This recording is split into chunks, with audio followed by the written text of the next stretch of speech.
I was not here last week, and usually if you're on Facebook, on our Justice Southbury Facebook group, you know that usually when I go away I try to do what I call the field report. So I have sent in pictures of pride flags and streets and neighborhoods in Iceland and Mexico City and Scandinavia, and I have sent in photographs of Black Lives Matter signs in Washington, D.C. and Asheville, North Carolina, and other places as we've started to try to travel again after COVID opened up. Last week we were away at an amazing place, Marrakech, Morocco. And if you notice that I did not send in a field report, it's not that I was too busy, it's not that I didn't think of it. I was on the lookout. There was no evidence of social justice to report on. It was a phenomenal trip. I will bore any of you if you want to come and say, Rick, what was Marrakech like? Because it really was amazing.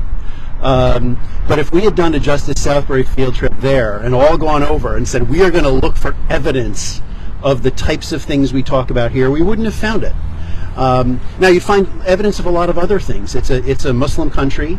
It has its really stirring and hauntingly beautiful muezzins call to prayer 5 times a day, starting at dawn.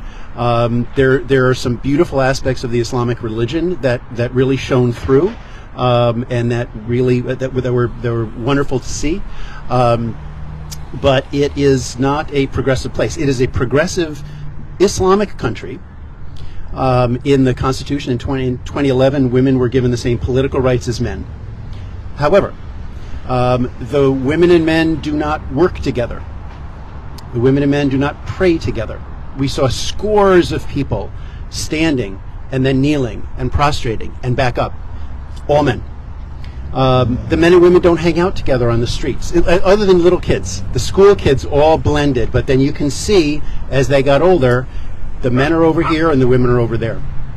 The king the king Mohammed is Islamic, and the lines of kings in Morocco are Islamic.